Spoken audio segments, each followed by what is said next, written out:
Velkomin í Biblían á mannamáli. Ég sestur hér við míkarmónin með kaffibolla minn og við ætlum að halda áfram að fjalla postulasöguna. Postulasagan löng og það tekur smá tími að fara í gegnum hana en hún mikilvæg vegna þess að í postulasögunni þá sagan rakin. Sama ber heitið, postulasagan.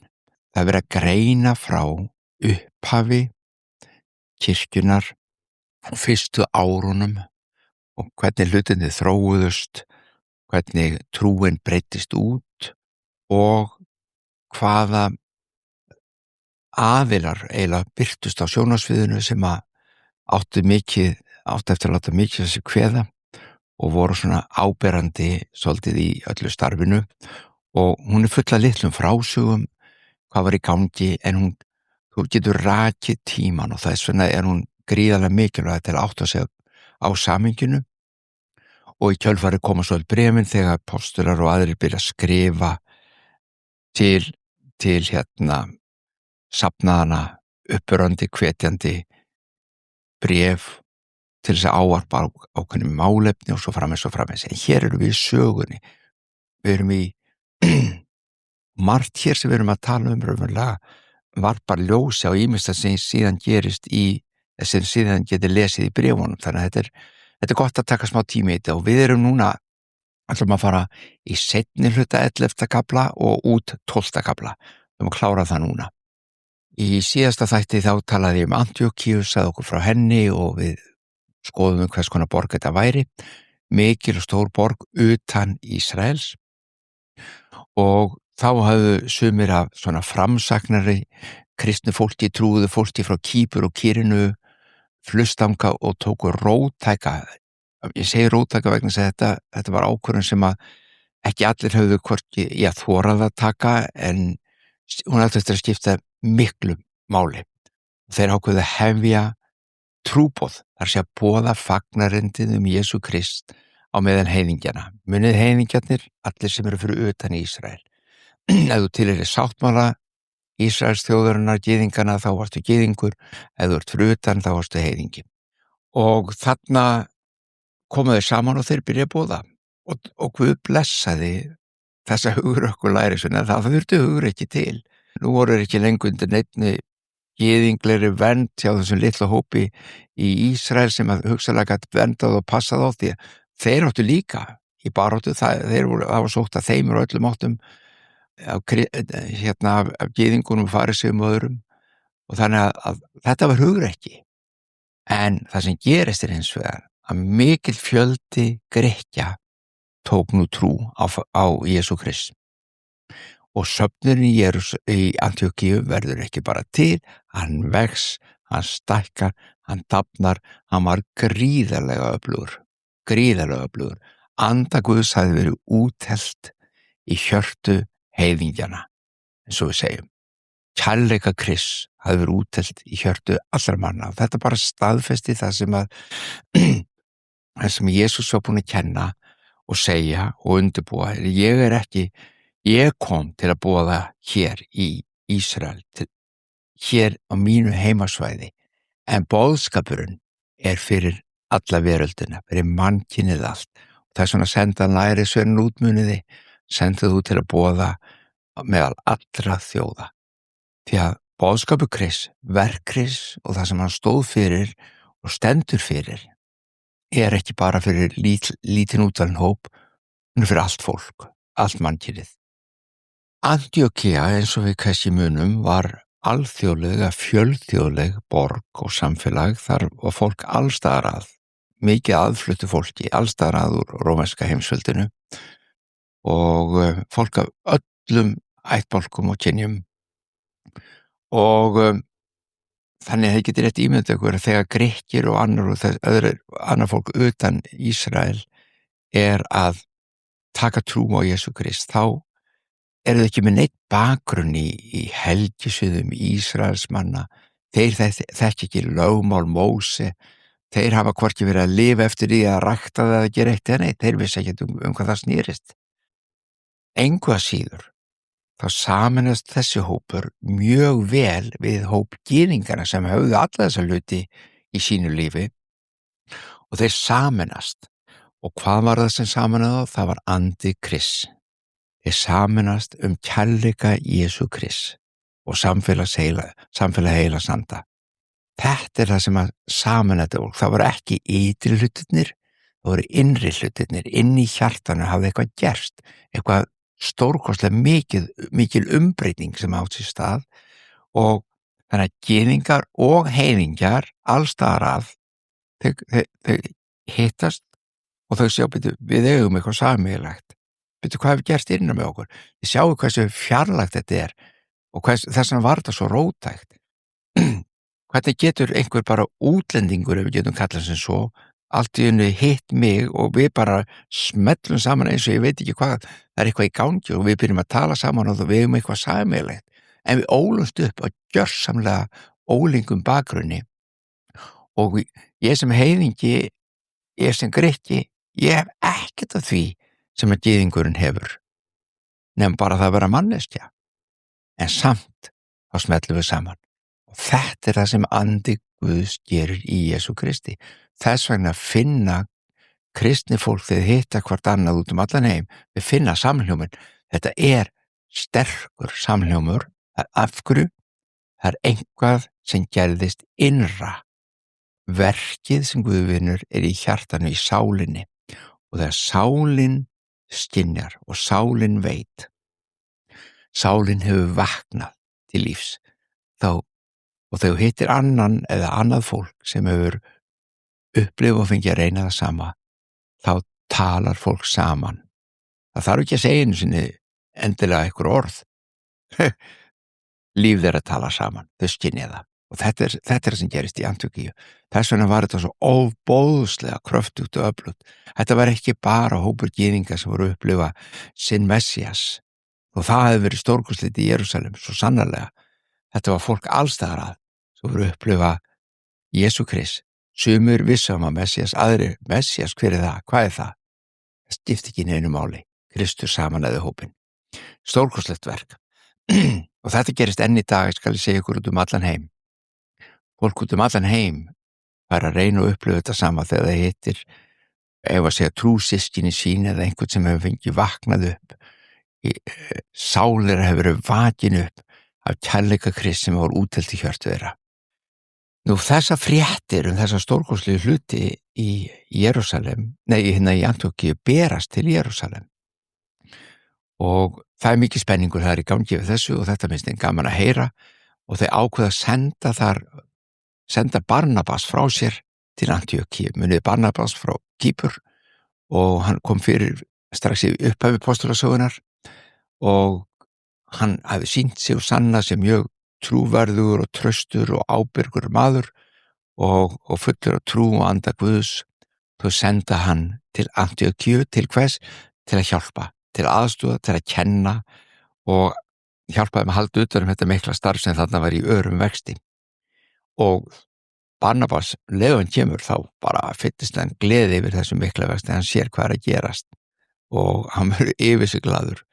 Og hann reyndi svo sannarlega nafn síns virði, því að Barnabas þýðir hvatningamaður eða uppörvari, og hann hvatti hið nýja samfélag í Antíókíu og hjálpaði þeim að skilja og lifa í kenningum Krists og skilja hver boðskapur Jesú Krist raunverulega út á hvað hann gengur. Og allt var þetta gert fyrir kraft heila sanda og meðal þeirra. Á þessum sama tíma þá var maður nokkur sem átti eftir að koma mikið við sögu síðar, og við hefur nú þegar reynd að koma við sögu, en átti eftir að koma enn meira við sögu, Sál nokkur frá Tarsus. Þessum tíma var hann enn í Kilikíu, byggja sig upp í trúnni og læra að þekkja þetta nýja líf sem sem Guð hafi gefið honum. Við erum það byrja árinu 44 eftir Krist. Þetta var á valdatíma Heródesar Agrippu fyrsta í Júdeu. Á þeim tíma komu nokkur spámenn frá söfnunum í Jerúsalem í heimsókn til safnaðarins í Antíókíu. Eitt þessara spámenna var Agabus, sem hafði spáð mikli hungursneyð sem myndi ná yfir allt rómverska heimsveldið. Stöldur maðurs við, komu spámenn Hvað meinarðu? Eru svona Gamla testamenti spámenn enn í gangi þarna? Ef við skoðum spámenn Gamla testamentisins, svo sannarlega gátu þeir sagt fyrir og sögðu fyrir óorðna hluti. Þeir sögðu fyrir fæðingu Messíasar og líf hans og dauða og upprissu. Þetta allt, þessi öllu spáð af spámönnum Gamla testamentisins. Þeir vissu kannski ekki endilega hvað nákvæmlega hvernig þetta myndi spila úr sér, en þeir sáu hluti og skynjuðu hluti í andanum og í umhverfni kringu sig, og það var ekki síður það sem að þeirra hlutverk að ávarpa nútíman. Þeir voru ekki bara þarna spá framtíðina, þeir voru að ávarpa nútíman. Sama ber að þegar Ísraelsmenn, okkur bökkum spólum aðeins tilbaka, Guð hefði gefið Ísraels þjóðinni veg til að ganga á í lífinu. Sá vegur var upplýstur af honum. Hann sagði þeim: hér, ef þið gerir þetta, ef þið lifið svona, þá mun líf ykkar leiða til hamingju og vaxtar og þið munu dafna og þið eru vernduð, það eru friður. Allur þessi pakki sem við þráum öll, við í mannkyninu þráum að geta að lifa lífin okkar í sátt og samlyndi, frið og hamingju. Guð, hann sýndi Ísraelsmönnum þennan veg og hann setti vörður á hann, hvernig þeir getur ratað þennan veg. Þegar þau fóru út af þessum vegi, þá gerðust hlutir sem voru ekki góðir hjá Ísraels þjóðinni og þeir fóru af vega. Spámennirnir, þeirra hlutverk var meðal annars og mjög mikið að ávarpa þá hluti hjá Ísraels þjóðinni sem þeir hafið farið, bendaðum á þeir hafið farið út af, og þetta ástæðan fyrir þeir fóru út af, og svona komum okkur aftur inn á veginn. Þeir voru ekki bara að benda á það er eitthvað að, heldur líka hvernig við getum lagað það. Í dag enn, og ef við lesum Nýja testamentið og Páll lagði á þetta áherslu að þessa spámannlegu þjónustu, þetta ekki spámenn eins og Ísraels þjóðin hafiði, ekki spámenn Gamla testamentisins, þetta spámenn eða spámennska Nýja testamentisins undir anda og sáttmála Nýja testamentisins, en þeir virka þess vegna aðeins annan hátt. Og þetta gjöf engu að síður, og gjöfin gengur út á það að skynja í umhverfinu einhverja hluti, skynja andlega hluti og ávarpa þá. Þetta ekki sem sagt, það mjög algengt reyndar að nútíma spámenn noti orðið svo segir drottinn að, svo kemur eitthvað, svo segir drottinn þú átt að, það ekki það sem að Biblían að tala fyrir okkur. Svo segir drottinn, þú Gunnar, þú átt að giftast henni Jónu. Nei, við erum ekki að tala svona. Og við erum heldur ekki að tala það er engin spámaður sem getur komið inn eða kemur inn í svefnu og skynjar að það eitthvað að, ef hann veit aldrei ekkert hvernig það var að laga það. Það getur við öll skynjað það. Það vá, hvernig skrítið ástandinn inni, hérna eitthvað ekki í gangi. Spámenn koma oft til að ávarpa svefniði og vilja láta meta þjónustu sína. Það gott og það vel, en það mjög vandratað í þessari þjónustu vegna þess að það krefst auðmýktar, það krefst þess að vera ekki í egóinu. Það svo auðvelt að detta inn í egóið. Þú getur rétt ímyndað það. Ef ég vil láta á mig bera, tökum aftur þennan aðila sem kemur inn og skynjar eitthvað í svefninum, segjum ég nú ég einn af þessum svokölluðu spámenn, eða vill láta fólk halda allavega ég hafi þessa miklu gjöf, því að hann heyrir frá Guði, og út af það gengur þetta, sjáðu, að heyra eitthvað frá Guði. Og þegar ég segi við ykkur í svefnunum sem ég að heimsækja, Guð sagði mér, svo segir drottinn, og allir bara, talaði Guð til hans. Og svo einhver hefði heyrt að einhver staðar, komist í ljós að Guð talaði til hans, það er allir að hlusta, og ég gengst upp í þessu egóinu, svo auðvelt, sjáðu það, hann heyrir í Guði. Ég ekki að segja að fólk getur ekki heyrt í Guði, svo sannarlega getur fólk heyrt í Guði, en það mikil ábyrgð að ætla sér að tala fram eitthvað orð sem Guð á að hafa sagt. Það er mikil ábyrgð. Því ef að það var ekki Guð sem sagði það, þá ert þú að láta hann í þinn mun orð frá Guði sem er ekki hans. Í Gamla testamentinu og megi hver vera þakkláttur það af spámunum nútímans. Ef að þetta gerist í Gamla testamentinu, þá dóu þeir. Já, það sýnir alvarleikann að alla sér að lýsa einhverju yfir að Guð hafi sagt eitthvað, en það var ekki hann. Eða þykjast vera eitthvað meira heldur en það ert. Þið heyra ég að tala þetta alvarlegum nótum, vegna þetta er alvarlegt. Hafandi sagt þetta, þá er ekki nóg að skynja eitthvað andanum, segjast þeirra spámaður, svo segir drottinn það er eitthvað að hér í þessum söfnuði, hérna er eitthvað mikið að vera og Guð vill laga það. Svo ferð þú heim, byrjum við spámaðurinn einmitt, hann gætt bent á það voru fleiri sem gáttu bent á það, en spámaðurinn gætt sagt, en við skulum laga þetta og svona getum við laga þetta, förum aftur inn á veginn. Það er sannur spámaður sem í auðmið kemur og hjálpar og aðstoðar til þess að koma fólki aftur inn í samfélagið sem það þarf að vera. Annars er þetta engin spámaður. Við getum öll sagt, skynjað eitthvað, en spámannsgjöfin er mjög mikilvæg. Hún er líka mjög viðkvæm vegna þess að það er svo auðvelt að láta egóið koma fram. Við förum það svona varlega, við skulum ekki gera lítið úr henni, því að hún er til, við vitum hún er til. Og þegar hún virkar, þá skynjar fólk það. Þegar við skynjum orð frá Guði, því að fyrst og fremst er þetta vera að fræða, það vera að uppörva, hvetja og fræða. Nóg þetta. Það er þetta, ég get svo sem tala helling þetta og það er til alveg mikið kennslu hér og það er þessa sérstöku gjöf því að hún er mjög sérstök og hún er mjög mikilvæg og við höfum alls ekki gera lítið úr henni, við þurfum bara að umgangast hana af varfærni og af kurteisi og heiðarleika og skynja hvað er frá Guði komið og hvað er ekki frá Guði komið. En allavega, Agabus var svona spámaður.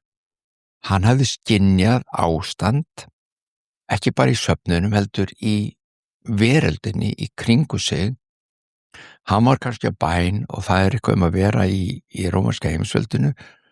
Hugsalega voru eitthvað tákn í umhverfunni, í náttúrunni, í veðrinu, ég veit ekki, það segir ekkert það.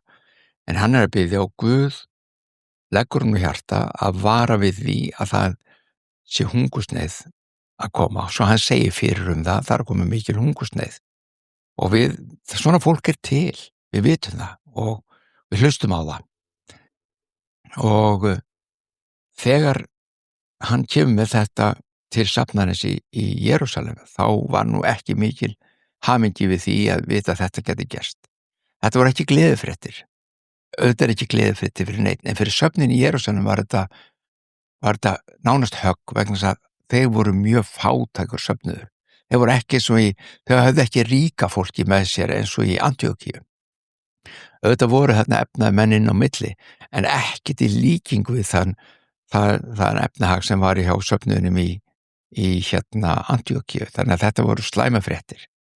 Þeir sáu fyrir sig bara að svona nokkuð myndi leggja söfnuðinu í rúst í Jerúsalem. Og þegar Agabus kemur til Antíókíu, þá segir hann þeim frá þessu, þeir vissu að hann hafði spáð þessu og þeir fréttu að þessari erfiðu stöðu systkina sinna, bræðra og systra í trúnni í Júdeu, það ákváðu þeir að safna fé. Þeir ákváðu að taka samskot til að blessa þau og hjálpa þeim í gegnum þessi erfiðu tíma sem framönda voru. Og hver og einn gaf þá eftir getu sinni og í samræmi við það sem hann hafði úr að spila. Þetta er líka mikilvægt. Það voru forríkir menn og konur í Antíókíu söfnuðunum sem gátu ekki gefið mikið. Svo voru aðrir fátækari, en þeir gáfu hver eftir því sem hann hafði úr að spila. Og þarna getur egóið líka komið aftur.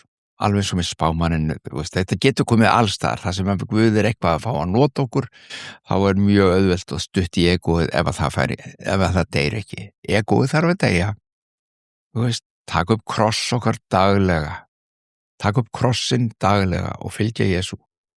Egóið þarf að fara og þetta þinn yndislega innri maður í Kristi, sjálfið, þið uppreisna, þið vaknaða, fara að þjóna og starfa og lifa í anda Guðs.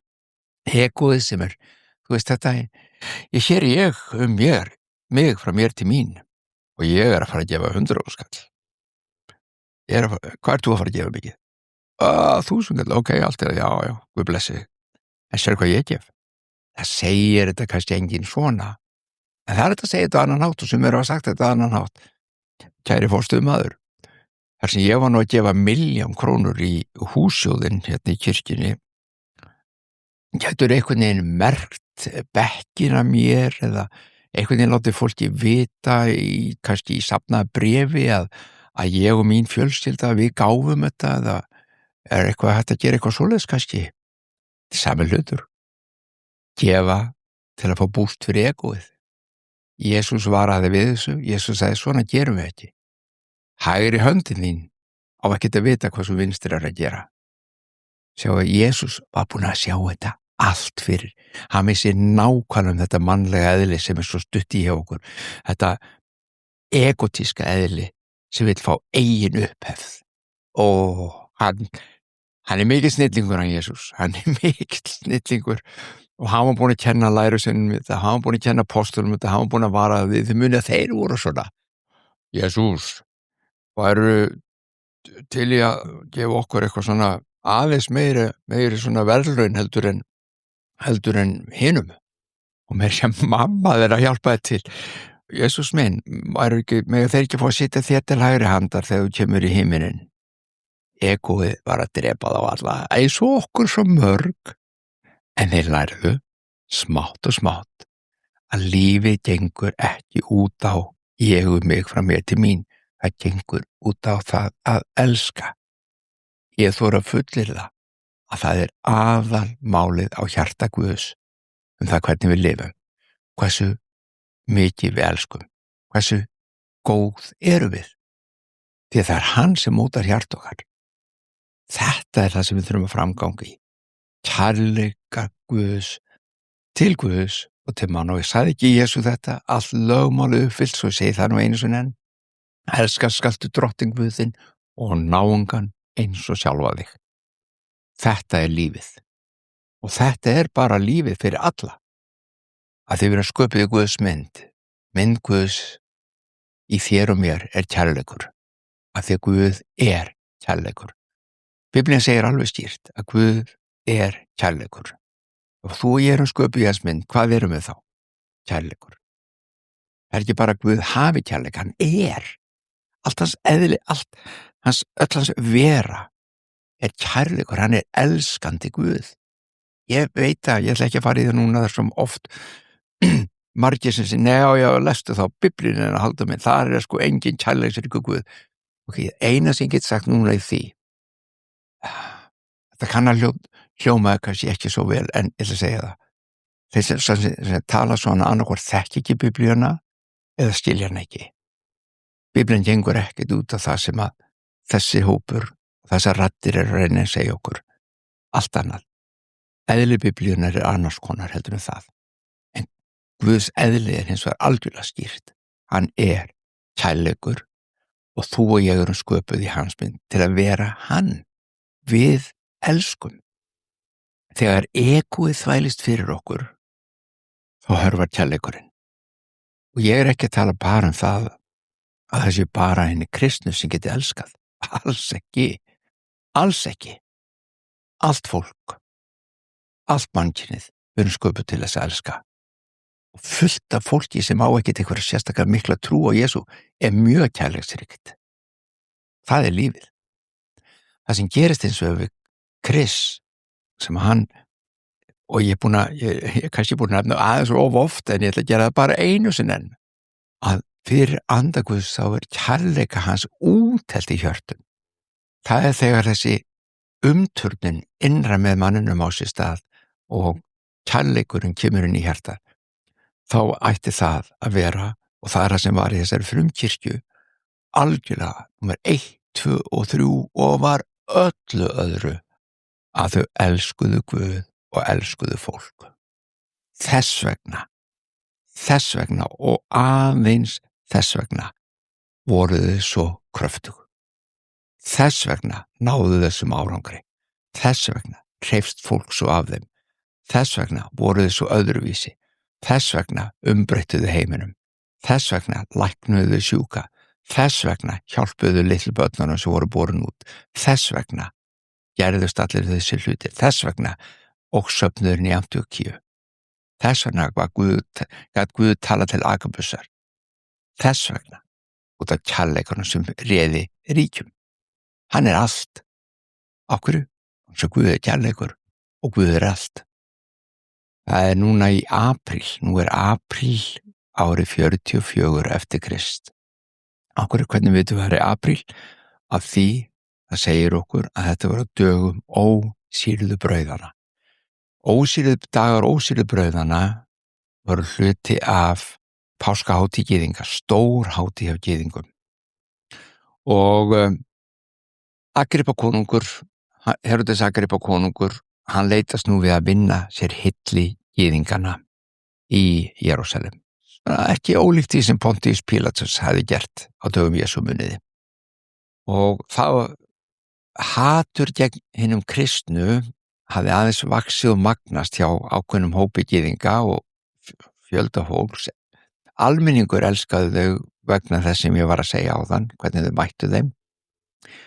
En efri stéttirnar og valdhafarnir og þeir sem stýrðu og prestarnir ekki svo hrifnir. Og nú ætlar Agrippa að ganga í augun á þeim. Hann lætur handtaka Jakob Sebedeusson. Tveir apostolum Jesú voru Jakob og Jóhannes Sebedeussinir. Þannig að þetta var Jakob bróðir Jóhannesar. Og til að þóknast gyðingaleiðtogunum þá lætur hann hálshöggva Jakob. Stefán djákni, hann hafði verið grýttur og var fyrsti píslavotturinn. Jakob núna hálshöggvinn og hann fyrsti píslavotturinn af postulunum 12. Þeir áttu flestir, ekki alveg allir en flestir eftir að deyja píslavættist dauða fyrir það eitt að trúa á og fylgja og boða Jesú Krist. Hugsið ykkur. Sú staðreynd að Jakob var tekinn af lífi af veraldlegum yfirvöldum bendi til þess sem ég hef stundum minnst á að þessi hreyfing af Jesú fólki allt rómanska heimsveldið, hún var pólitísk ógn orðin. Þetta var ekki bara eitthvað svona trúarlegt fyrirbæri sem að þeir skiptu sér ekki af yfirvöldu og fann aðeins að láta til sín taka því að þeim stóð ákveðin ógn. Umbreytingin sem að þessi hópur komið inn í samfélagið var bara aðeins svo mikil fyrir þeirra smekk. Þessi aftaka Jakobs gladdi gyðingana mjög vel og mjög mikið. Og Heródes eða Agrippa hann espaðist allir upp og lét þessum handtaka Pétur líka. Pétur postula, leiðtogann sjálfan. Og hann gerði það til þess að afla sér enn meiri vinsælda. Og hann vildi til að tryggja opinber réttarhöld og líklega aftöku við hann sem ég hugsa, það benti allt til þess að hann vildi láta taka Pétur að lífi líka, að þá byrjar hann á að setja Pétur í fangelsi. Þegar muniði, það mátti ekki taka neitt þarna yfir páskáttin en saman með Jesú, það þurfti að klára allan pakkan fyrir hvíldardaginn og svo framist mikið hvíldardögum til þetta stórhátíð. Svo hann varpar Pétri í fangelsi yfir páskaháttíðina þangað til að henni lyki.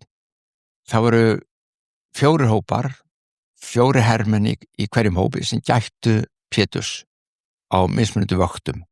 4 vakthópar og 4 hermenn í hverjum hópi. Og hann skildi ekki sleppa út. Söfnuðurinn, Jesú fólki í Jerúsalem, kemur saman og biður af ákveð lausn fyrir Pétur. Og viti menn, drottinn svaraði bænum þeirra og sendir engil til að frelsa Pétur úr fangelsinu. Ég ætla ekki að fjalla neitt mikið engil núna, en ég get bara eina sem ég vil segja að englar enn að starfi, ég get sagt ykkur englasögur og veistu hvað? það engill handa þér, englar handa þér og mér og hverjum, sjáðu, engill drottins kemur og frelsar Pétur úr fangelsinu. Þegar Pétur laus, og hann lýsir þessu í postulasögunni, hvernig hann leiðir og svo hverfur engilli bara þegar hann búin að leiða hann. Hann fer heim til Maríu, móður Jóhannesar Markusar, og það var svona staður sem söfnuðurinn kemur oft saman, þannig að hann fer beint þangað. Og þegar hann kemur á húsinu þá stór hópur samankomin í loftstofunni, efrustofunni til að biðja og til að biðja fyrir Pétri. Og þetta svo gaman að sjá mannlega eðlið, jafnvel eftir þennan tíma og jafnvel eftir allt sem Guð hefur gert. Hlustið á þetta. Það ákveðin lærisveinn, kona Róta sem kemur til dyra þegar Pétur bankar á dyrnar húsinu. Og þegar hún sér Pétur, þá náttúrulega þeir hljóti, hún gleðst, wow, Guð heyrði bænir okkar, Pétur laus, hann frjáls. Og hún heyrir röddans og hleypur inn til að segja henni að Pétur standi við dyrnar, en hún gleymdi að opna fyrir honum. Pétur komst ekkert inn því að hún var svo spennt, hún var svo glöð, hún steingleymdi að opna og hleypur inn til að segja öllum frá, Pétur komin. Og þá kemur þetta stórkostlega. Allir inni, öll sem inni voru, þeir störðu bara á hana vantrúuð og hvað, ertu galin, kona? Þetta finnst mér alveg einstaklega fyndið og skemmtilegt. Við erum trúarinnar fólk, við vitum alveg að Guð getur gert kraftaverk, við erum búin að sjá hann mörgu sinnum gera kraftaverk, mörgu sinnum. Og við erum búin að vera að biðja Pétur, Guð að leysa Pétur. Og svo kemur Róta og segir, hann er komin. Hvað? Hann ekki komin, hvað meinar? Trúðu hann ekki? Sennilega þér sá hann ekki. En þetta við aftur. Svo ég reyni að heimfæra sem að þess að hluti inn á okkur. Erum við ekki svo oft svona? Við höfum heyrt að góðum hluti sem Guð hefur gert. Við höfum jafnvel fengið bænasvör frá Guði. Við höfum jafnvel síðan gera góða hluti, lækna okkar eigin líf og líkama. En svo gerist eitthvað sem kannski aðeins svo stórt. Nei, þá trúum við ekki. Svo stutt í vantrúna, svo stutt í þetta vantraustið. En hvað það? Við höfum lært af þessu. Þau lærðu svo sannarlega. En þau fóru fram á lokum, opnuðu dyrnar og þar sáu þau Pétur og urðu náttúrulega agndofa. Jú, að sjálfsögðu urðu glöð, en þau voru samt hissa. Býttu voru ekki að biðja Guð að ég heyri Pétur segja, takk fyrir að biðja Guð að leysa mig. En svona eru við. Þetta mannlega eðlilegt. En þetta ferðalagið, elsku vinur. Allt Gamla testamenti ferðalag gyðinganna. Allt Nýja testamenti í postulasögunni, þetta ferðalag Jesú fólksins. Við erum öll að læra. Við og þú og ég erum á þessu ferðalagi. Við erum ekkert með þetta allt 100%. Við erum ekkert búin að ná öllu. Við erum alltaf að læra. Við erum alltaf að fara dýpra. Alltaf að skilja betur. Ef við viljum. Ef við leyfum honum að leiða okkur. Þá það þangað sem leiður okkur. Fáum kaffisopa. Þá Pétur segir þeim náttúrulega söguna engilinn og hann biður þau að deila þessu áfram til allra postulana og sérstaklega Jakobi, bróður Jesú. Og áður en dagur rennur, þegar hann leystur út, kemur hann það nóttina og áður en dagur rennur, þá yfirgefur hann Jerúsalem. Hann vissi alveg að þeir myndu leita hans og þeir myndu reyna að handtaka hann og þeir myndu reyna að gera þetta allt aftur. Svo og jafnvel herða þá, vörnina eða varðverslinni kringum fangelsisvegginn og svo, fangelsisklefan og svo framvegis. Svo hann læt sig hverfa. Og það var alveg svo manni mælt. Morgunin eftir þá fréttir Heródes Agrippa að Pétur hafi sloppið og hann skipar að fangaverðirnir verði teknir á lífi. Hann var ekki sátt við það. Ef þeir ekki betri í hermenni þetta, hann lét deyða þá. Fljótlega í kjölfarið, þá yfirgefur Heródes Jerúsalem og fór til hafnaborgarinnar Sesaríu við Miðjarðarhaf. Þar var hann að reyna að leysa úr pólitískun deilum við íbúa Týrusar og Sídonar. En við þessa atburði þá endurnýjast svona ofsóknir gegn Jesú fólkinu, lærisveini Jesú í Jerúsalem. En þrátt fyrir það, þá hélt söfnuðurinn áfram að vaxa og dafna. Og nú erum við komið fram í ágúst það bil, árið 44 eða svo eftir Krist. Og Heródes Agrippa klæddur silfurlitaðri konungsskikkju að glitra þá í sólargeislunum. Þá flutti Heródes Agrippa ræðu fyrir fólkinu í Sesareu, snilldarræðu, og fólkið sem á hann hlýddi fylltist mikilli aðdáun. Þetta er rödd Guðs en ekki manns, sögðu þau. Munið talandi spámenn og ekki spámenn. Þetta er rödd Guðs en ekki manns, sagði fólkið. En Heródes Agrippa var ekkert að leiðrétta fólkið og staði fyrir ávit og segja nei, þau bara ekki að dýrka mig. Nei, hann naut þess. Sjá hvernig egoði í honum er. Hann vildi ganga í augun á þeirri í Jerúsalem og nú hann vildi ganga í augun á fólkinu. Hann naut þess að vera lofaður á þennan hátt. Svo hann leiðréttir engan. Það er bara stutt frá því að segja að það var ekki löngu eftir þetta að hann veikist, Heródes Agrippa veikist og hann er sleginn mikilli þjáningu. Hann kvartaði undir kviðverkjum og hann er fluttur inn frá öllum mannfjöldar sem var að hlusta á hann og hann er sleginn svona bara þjáningu. Og í 5 daga þá þjáist hann af mjög sársaukafullum ákvöllum. Það kemur ljós, hann deyr jú, það kemur ljós svona meindýr í meltingaveginum og það var ekkert óalgengt að menn fengi mitt slíkt á þessum tíma, órennit og annars slíkt voru svo mikil. Þau hefðu fóstrað sig í meltingaveginum á konunginum og það leiddi hann til dauða. Ég veit og það kemur fram að söfnuðurinn áleit sem svo að fyrst hann ekki auðmýkti sig þá var hann sleginn. Hvað sem öðru líður, hvernig sem þú lítur á það að Guð hafi slegið hann til dauða eða bara hann var veikur og þarna var tíminn, núna var hans tími kominn og hann dó. Hann deyr af iðraormum eins og Biblían segir okkur. Hann deyr af iðraormum.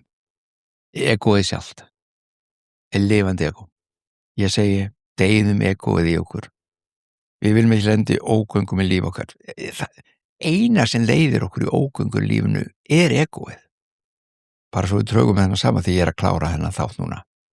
Fyrir þig og mig bara í nútímanum, burtséð frá öllu sem þarna var að gerast. Árið 44 eftir Krist.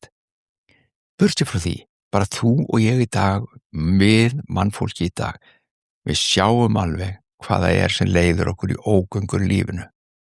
Það sem klippur okkur frá fólki, það sem aðskilur okkur frá fólki, það sem leiður okkur afvega, er þegar við tínum okkur í ég og mig frá mér til mín. Það er aldrei gott og kennslan sem við tökum úr þessu er neglum það á krossin, lærum í okkar ferðalagi og á okkar ferðalagi, leggja það til hliðar og ég ætla að ljúka með þessu. Michelangelo var spurður, hvernig geturðu höggvið út þessar styttur? Hvernig geturðu höggvið út svona fallegan engil úr þessu graníti eða úr þessu marmara? Og hann sagði, engillinn er þarna, hann er nú þegar inn í þessum steini. Eina sem ég þarf að gera er að höggva utan á honum allt sem tilheyrir honum ekki. Hann er þarna. Og þetta er boðskapur dagsins í dag til okkar. Allt sem Guð er og hefur gefið er núna þegar í þér og mér. Engillinn í þér er til staðar. Það eina sem þú þarft að gera er smátt og smátt að sleppa höggva utan af, láta það fara úr lífinu sem tilheyrir ekki englinum. Við skulum biðja fyrir þau sem vilja og geta. Faðir vor, þú sem ert á himnum, helgist þitt nafn, tilkomi þitt ríki, verði þinn vilji svo á jörðu sem á himni. Gef oss í dag vort daglegt brauð og fyrirgef oss vorar skuldir, svo sem við og fyrirgefum vorum skuldinautum. Ei leið þú oss í freistni, heldur frelsa oss frá illu, því þitt ríkið, mátturinn og dýrðin að eilífu. Amen.